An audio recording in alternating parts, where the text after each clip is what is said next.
Jill, it's Brad. Hi. Hi, Brad. It's Brian. Hi, Brian.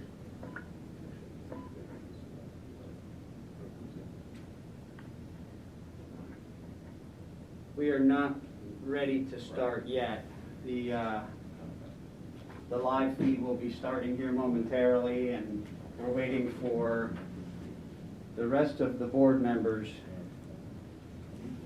Jill, if you want, what I can do is I can make a list of who's here and then send that to you by email afterwards.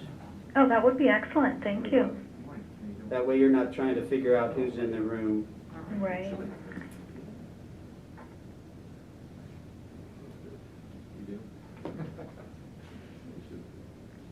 I guess it's not too bad, really.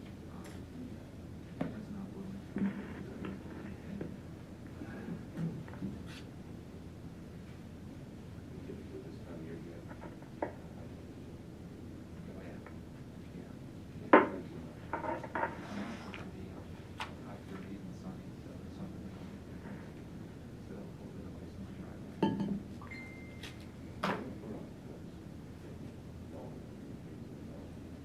Yeah, so when trying to help, sometimes, whether, depending on how the sun's angled, still melt pretty quickly. But if you're in the, that side of the sun, like that's our neighbor, it's like, feels like the road goes up and it's on the side. Our hill, we have. Morning. Morning. A lot more really easier because. Yes. All that stuff, why not this weekend? Good morning. Good morning. Hi, Sheriff. How are you, Warden? I'm fine, thank you. Good. Got past the holidays and past the snow, and maybe it'll get sunny and 80 this morning. If you can make that happen, that would be excellent. I can do a lot of times, but I don't think I can. But I'm going to work on it. You know me. Chief will probably be on the call. He'll probably be on the call.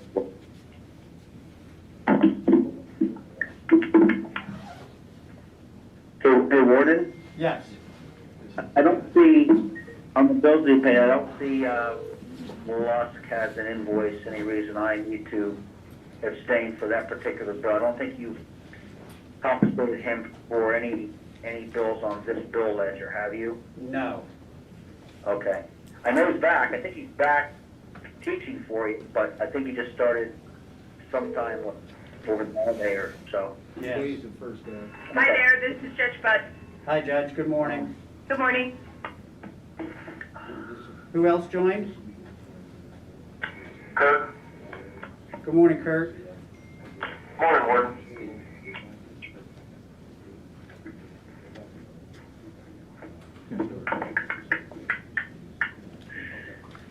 Let's see. Okay, we have Morning. a Morning, Commissioner. Morning.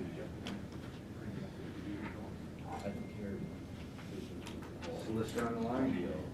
He is. Okay.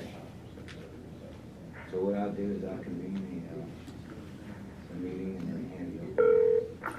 Good morning. Good morning, Ryan. We have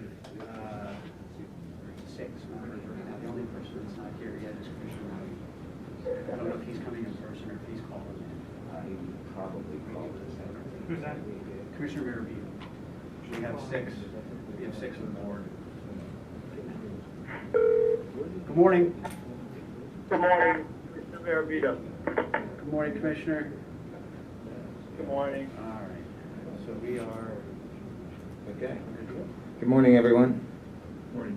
This time I'd like to convene the commissioner, the commissioner's meeting, the prison board, and hand it over to the solicitor for the nomination of election of officers. What are we doing first? We are. You're running the meeting until we pick new officers. We're moving to article, or section 7 under new business and beginning with the election of officers. I would suggest that the proper course would be to follow the agenda on the existing slate of officers until we get to new business. Okay, well, we can do that. Good morning. You know who that was? I have no idea. Who just joined the call? That was the chair. I got kicked off. It was a sheriff. Sure. The sheriff? Okay. Okay. This is Ryan, I don't mean to interject, but is Jill on the call? She is. Okay, thank you. Okay, so I need a motion to approve the minutes. I'll second. You second Make it? a motion. If somebody- You need to make a motion. I'll make a motion. I'll second it. Okay. Any corrections or additions? Hearing none, all in favor? Aye. Any opposed? Aye. The motion carries. We'll move on to public comment on agenda items only. Commissioner, I apologize again, this is Ryan. Just for record-keeping purposes, who made the motion and who seconded? Commissioner, go ahead. Commissioner Metzger made the motion and Sheriff Lusk seconded. Thank you. Okay. Well, hearing none from the public, then we'll move on to the approval of bills. Could I have a motion to approve the bills? I'll make a motion, Chair. The sheriff made the motion, and Commissioner Maravito seconded that motion. Any comments? Okay, hearing none. All in favor? Aye. Aye. Any opposed? The motion carries. And now we'll move on to the approval of personnel. Go ahead. Thank you, Commissioner. We would seek approval of one personnel action. That would be Joel Worthington as a pre-release counselor. Is there any discussion? She is replacing Lindsay Cannon. Joel, yes, Joel's replacing Lindsay. Correct. Hearing no discussion, could I have a motion to approve? I'll make a motion. Metzger. I'll second Maravito. Okay, all in favor? Aye. Any opposed? That motion carries. Moving to informational highlights, Warden? If you'll turn to the population report for the month of December, we carried an average of 190.97 males at the prison and 25.97 males at the pre-release center for an average daily population of 216.94 and a peak of 225. For females, at the prison, we carried an average of 18.84, and at the pre-release center, we carried an average of 5.13, for an average daily population in December of 23.97 and a peak of 28. Our average daily population throughout the prison system of inmates was 240.91, and our peak was 251. In-home detention carried an average of 32.84 male clients and 6.97 female clients. We had no overcrowding transfers, again, for the month of December, so our average daily population stayed the same of 240.91. And you can see the average for the year was just below 241, 240.99. In comparison then, for the average of 2020 versus 2021, you can see there's over 100 inmates less. We averaged 351.35 inmates in 2019, down to 240.99 in 2020. Next report is the prison disciplinary report.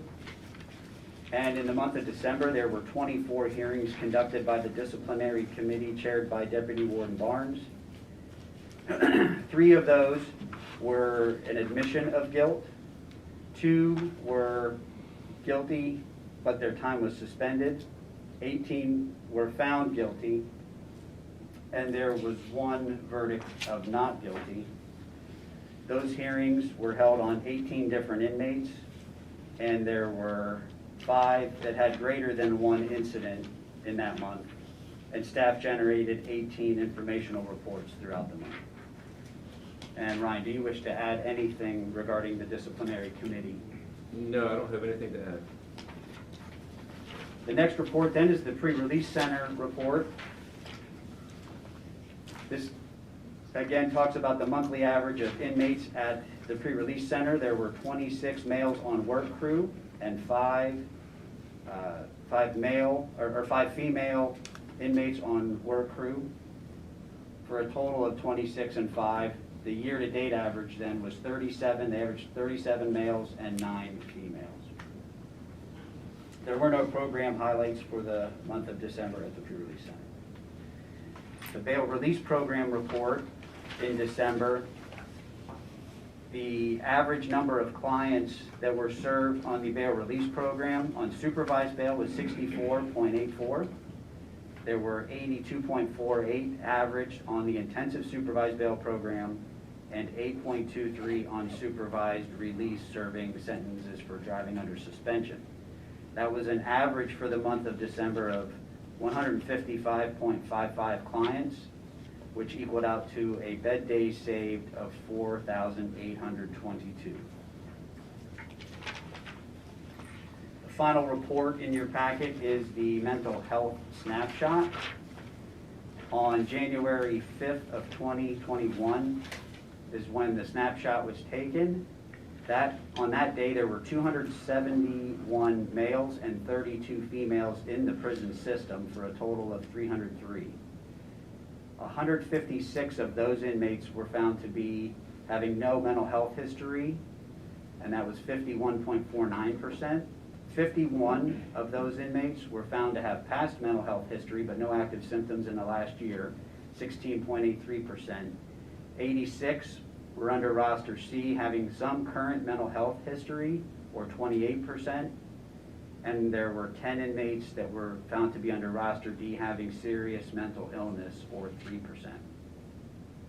Psychotropic medications at the pre-release center, there were, pardon me, on this date there were 28 males that were counted, and 3 of them were taking psych meds, or 10.71%. There were 7 females at the pre-release center, and 2 were on psych meds, or 28.57%. At the prison, there were 195 male inmates, and 33 of which were receiving psych meds, just below 17%, 16.92. And there were 19 females, 7 of which were receiving meds, for an average of 36.84%. The total number of inmates on meds at the pre-release center, the average was 14.29. The total percentage of inmates on meds at the prison was 18.69. And within the entire prison system, the average was 18.07% of the inmate population receiving psychotropic meds. Additional informational highlights in December. On December 2nd of 2020, Deputy Warden Ebner and I met with representatives of GEO to discuss the Prison Reentry Services Program, which began on December 1st. On December 3rd of 2020, Deputy Warden Ebner and I participated in a statewide webinar that was titled COVID Corrections and Lessons Learned. On December 4th of 2020, Deputy Warden Ebner and I attended the Lycoming County Criminal Justice Advisory Board quarterly meeting. And on December 9th, I participated in an executive committee meeting with the Pennsylvania County Corrections Association. And those are all of the informational highlights that I have for December. Okay, are there any comments?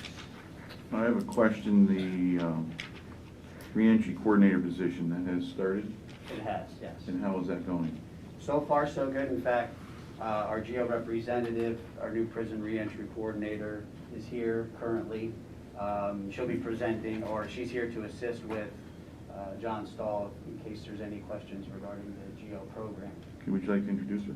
Actually, Sam, if you could step up to the podium and introduce yourself. My name is Samantha Koch. Okay. Samantha was already an employee of GEO who was promoted within the facility to this position and will be assigned, I don't want to say you're assigned full-time because I'm not sure if that's accurate or not, assigned full-time as the prison reentry coordinator. She's already been working out at the pre-release center and at the prison, has been attending our treatment staff meetings. Chris, I'm not sure if there's anything else that you want to add.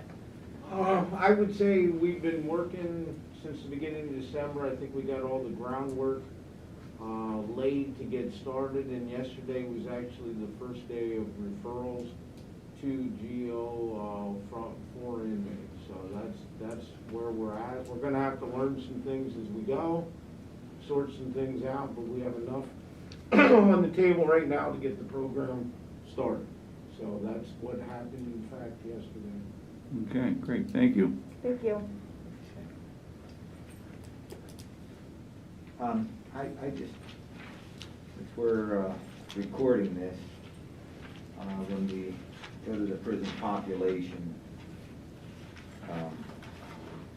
and you compared 2020 numbers to 19, it's down 100, over 100, maybe 110. Can you explain to us, and this was the year, 2020 was the year of COVID, and can you explain to us how we controlled that prison population? What were some of the implemented procedures that we may have changed, or did the commitments change, so that the public gets an understanding of, well, how did you drop 110 people in the prison system? At the beginning, at the onset of COVID in early 2020, there was a combined effort with the courts, District Attorney's Office, Adult Probation, the Public Defender's Office, and the courts. They did an extensive review of the entire prison population, because at that point, we didn't know a whole lot about COVID. We just knew that it was a situation that was going to be affecting not just the prison system, but was going to be affecting all of Lycoming County in the United States. So they took a look at all of the cases, determined which of those inmates that were serving sentences would be eligible either for house arrest or perhaps early release onto APO supervision. And at that point, you can see the population number from February to March. We dropped from an average of 306 down to 260. So that effort was made in March, and that average of 260 probably isn't even a real good representation of what we looked at or how much our numbers dropped. You'd actually go down to April and see we went down to 201. So there was about 100 inmate per day average less by the time we hit April, due to that effort within the court system, which was extremely helpful to us. It helped to lessen the populations both at the prison and the pre-release center, allowed us to implement some things at the prison regarding quarantine, allowed us to designate a few of the blocks for quarantine, and that has continued throughout now the rest of the year. Now, we did see some uptick back in September, and I believe some of that just had to do with the fact that there was more court action. There was, and although the court system started to increase throughout 2020, there was still crime that was occurring. So we started to see at that point an increase of commitments on new charges also. And the numbers are certainly lower than what they were at this time last year, but we anticipate that we'll gradually see those numbers continue to increase in 2021. But I have to give a lot of thanks to the court system for those efforts, because it was through their hard work and looking through all the cases and reviewing and releasing people back onto supervision that helped us to control the virus within our buildings. I don't know if that answers your Yeah, question or yes. not. Yeah. Okay. I have a question, if I may. This goes hand in hand with the prison population. This is a question for our district attorney, Ryan Gardner. What is the trial list numbers at currently? And then I'll have a question for Mr. Stahl. What are the probation numbers currently with more people on the street? So first of all, Mr. Gardner? The trial numbers are going to be roughly consistent with what they were the last time. We just went through pre-trials, resulting in a number of guilty pleas, presumably that'll be occurring today. So I think we were around 320 and something the last prison board meeting. We may be at 310 to 300 today. Okay, thank you. And then Mr. Stahl, do you know what the probation numbers are with the more releases?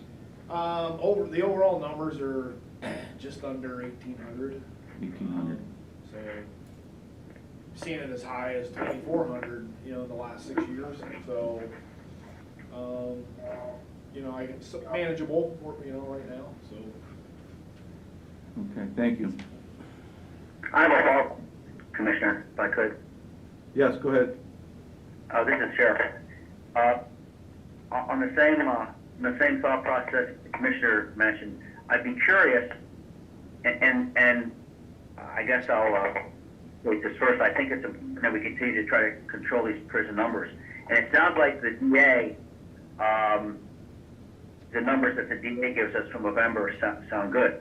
I thought I had read that filing, but I thought it was, and the judge can clarify this, I thought it was something I could up to my desk that the filing. So I guess the more global we have is it's really important to keep our prison numbers down, but we all know that recidivism is relatively high with prison population. And my general question would be, maybe the statement, we need to continue to follow the same mindset that the Commissioner just touched on, to make sure that balance needs to be, and that we don't get to a point where we have great prison numbers, but we end up having more victims disproportionately because of the prison population now.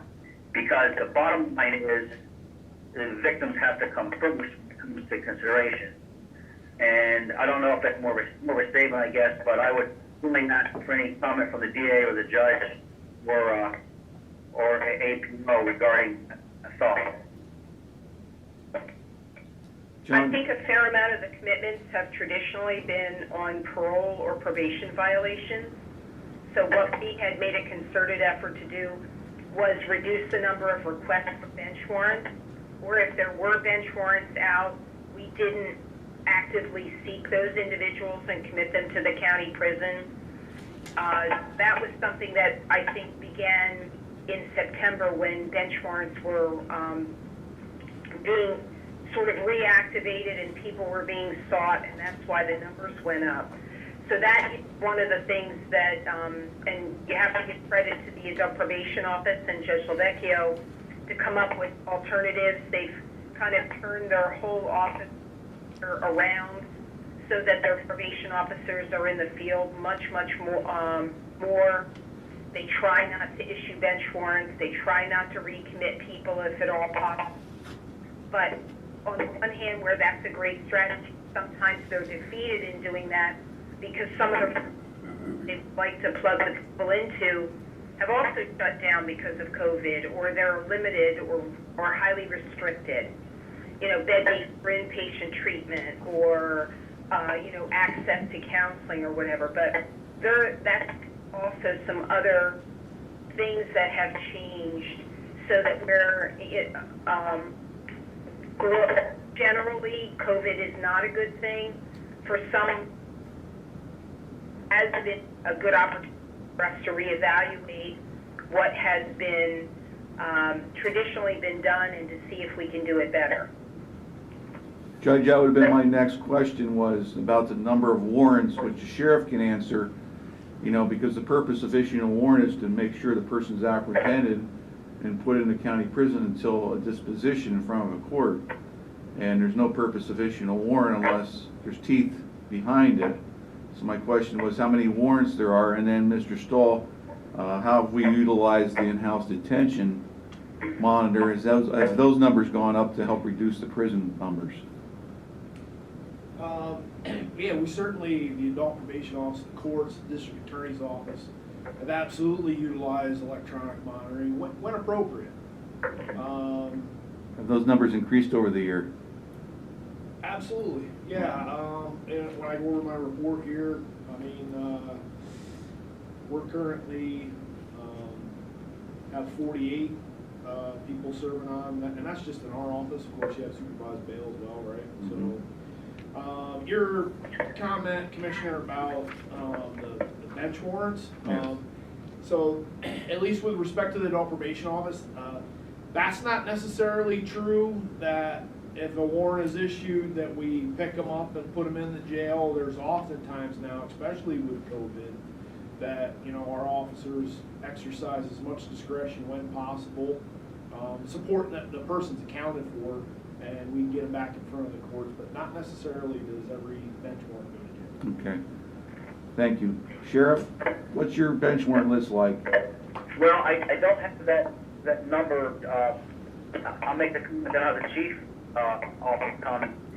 We'll get that data, but, and we'll pull the data from the year, but I will say that we've been very cautious in how much the bench warrant side we've been working.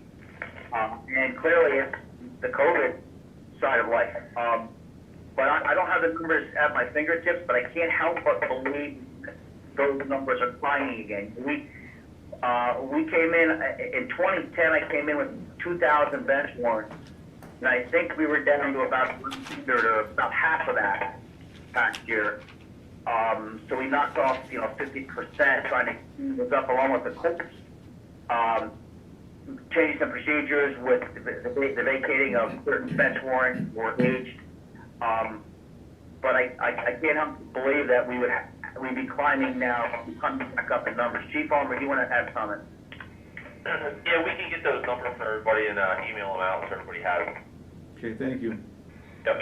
And also, don't forget about supervised bail. They have been a huge resource to get people out of jail, and even though maybe they have committed people because they have violated, they've really tried to work with the resources in the community to get them plugged back in or to get them plugged in and then get them back out on bail. I've got to give Harry Rogers a lot of credit for the way he has managed his group of supervised bail officers and how they've identified intensive versus regular supervised bail.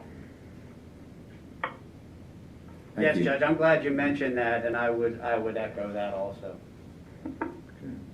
Well, I want to thank everybody for working together as a team to help keep things lower over the past year and more cautious because of COVID. So it has been a team effort as we hear all the different agencies involved in the coordination of the releases to make sure the public's safe, but at the same time to keep the prison safe from exposure from COVID. Okay, very good. Any other comments? All right, we're going to move on to old business and the reentry program. John? Now, there's one thing that I've noticed, and maybe we can change this, Director, from all of our public meetings.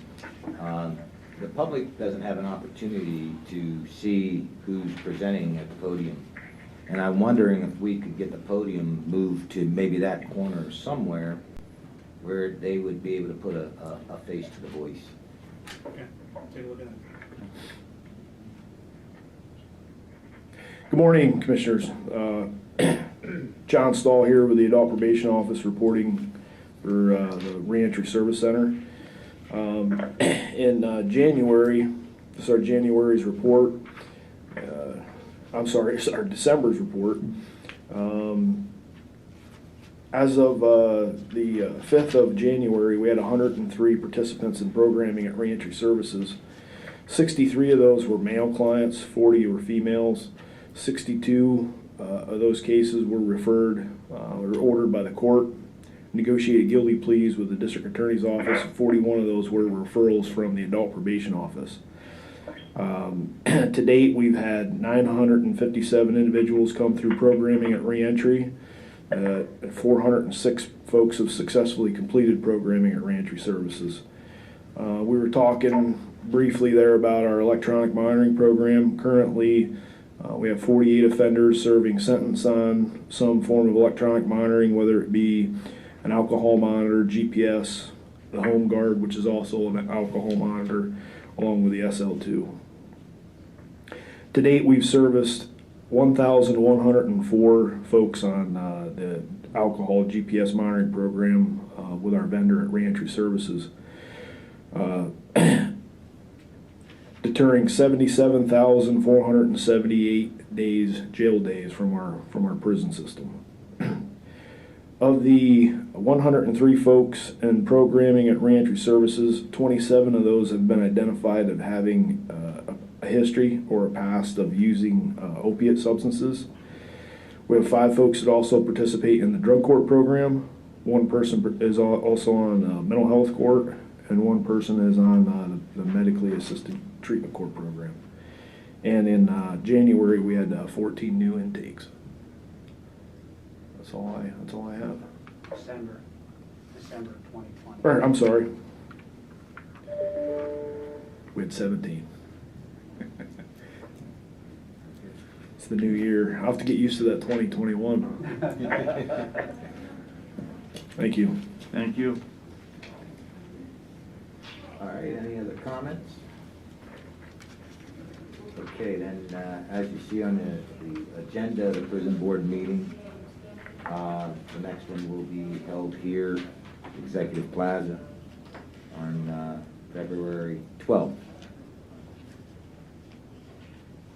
Okay, we'll move to new business. Any public comment?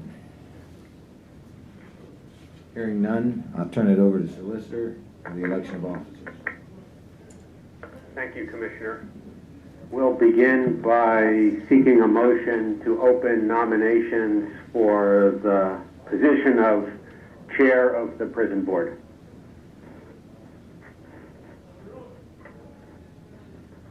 Do we have a motion? I'll make a motion. I'll move to open nominations with Commissioner Maravito. Okay, do we have a second? Yes, Sheriff, I'll second. All right, we have a motion and a second, and nominations for Chair of the Prison Board are now open. Any member of the board may put any other name of any other member into nomination. This is the Sheriff, and I'll nominate Commissioner Macera as Chair of the Prison Board. I'll second it. Okay. Are there any other nominations for Chair of the Board? Hearing none, we will entertain a motion to close nominations for the position of Chair of the Prison Board. I'll move. This is Judge Buck. Okay. I'll second, Commissioner Metzger. All right, we have a motion and a second. Nominations for Chair are now closed. We will entertain a motion to open nominations for the position of Vice Chair of the Prison Board. Would someone like to make such a motion? I'll move to open them, Commissioner Maravito. Okay, we have a motion. Do we have a second? I'll second, Commissioner Metzger. All right, we have a motion and a second. The position of Vice Chair of the Prison Board is now open for nominations. I make a motion to nominate Sheriff Mark Lusk. I second it. Are there any other nominations for the position of Vice Chair of the Prison Board? Hearing none, we will entertain a motion to close nominations for the position of Vice Chair of the Prison Board. Do we have a motion? I'll move to close. Okay, we have a motion. Do we have a second? I'll second. All right, we have a motion and a second. The position of nominations for the position of Vice Chair are now closed. we will entertain a motion to open nominations for the position of Secretary of the Prison Board. I'll move. Do we This have a is motion? Spud. Do we have a second? I'll second Commissioner Metzger. All right, we have a motion and a second. The position of Secretary of the Prison Board is now open for nominations.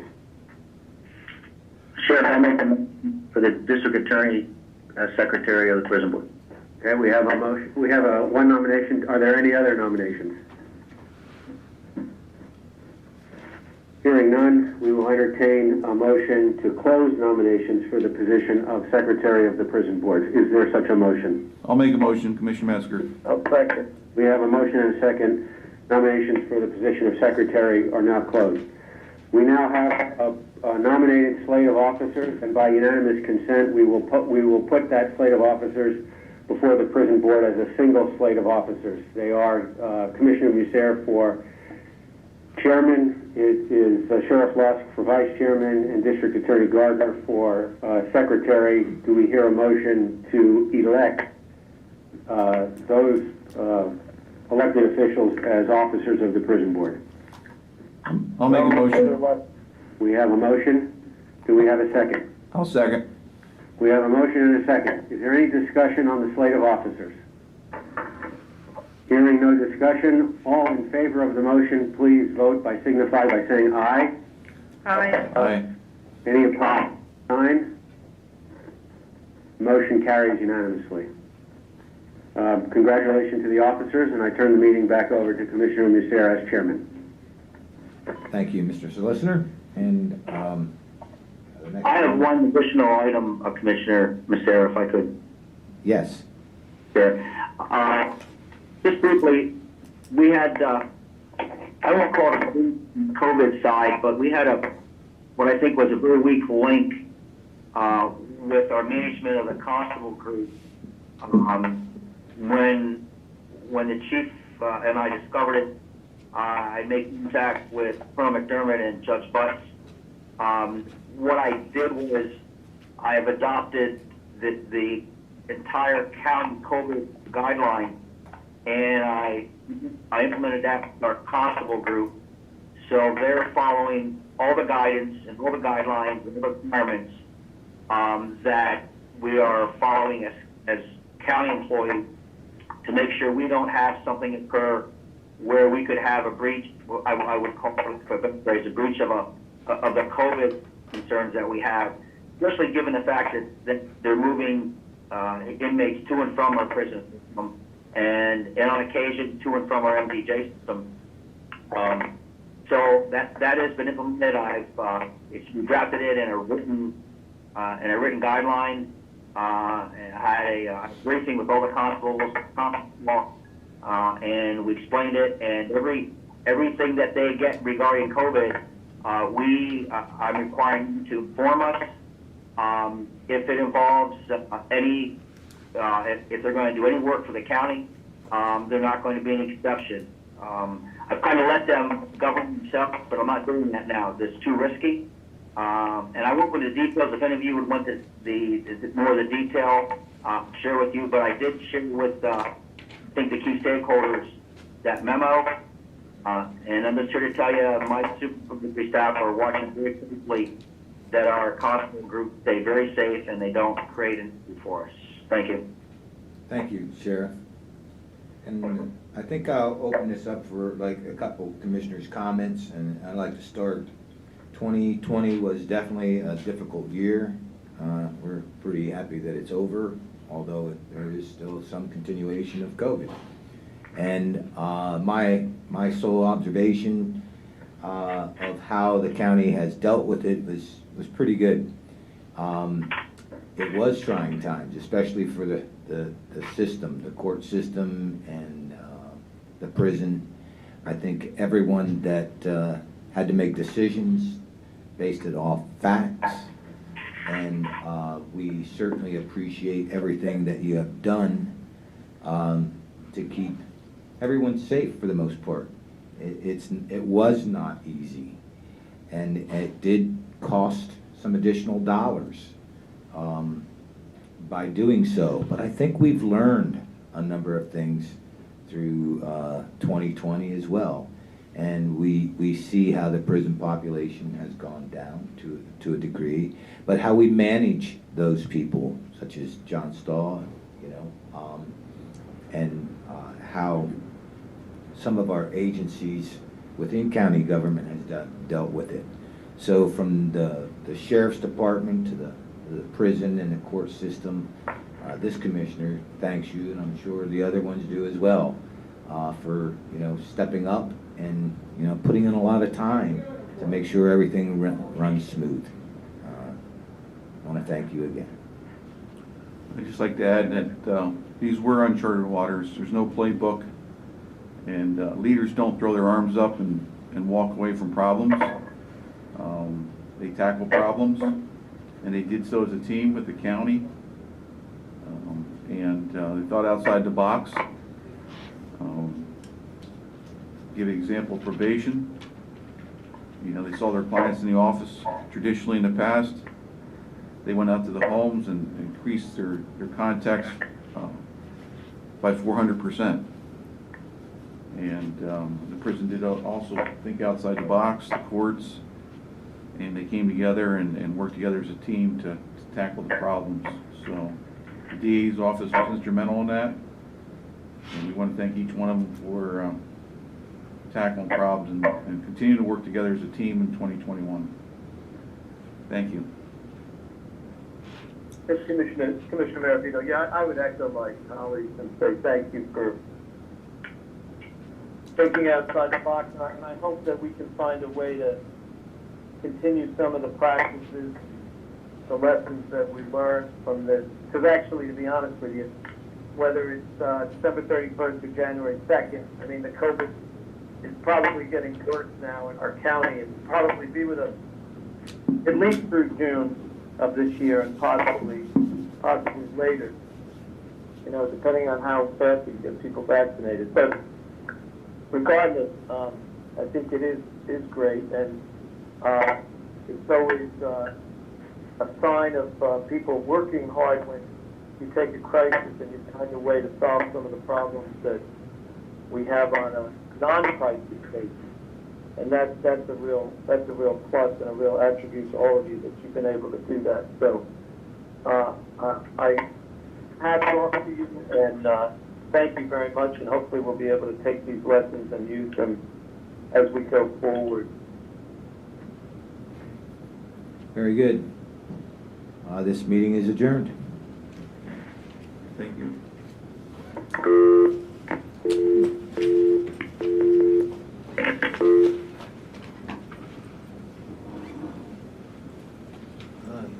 Fellas, thanks, John. See you guys. See you all later. Hey, just FYI. Take care.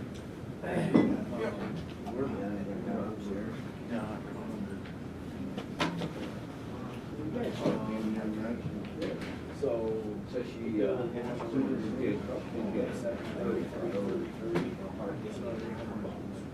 Where'd you get that? I saw. we're gonna sit down. I mean, just make sure they get a $9.99 or. So that we're, How much? Thursday, people really don't get per meeting, so I don't wanna make it hard on people, so if we can hold it. You know what I mean? I just wanted to give you a heads up when you guys see the invoice. I didn't even know you wanted that. It's $800. Yeah. Okay, everything going okay? Gotta stay healthy.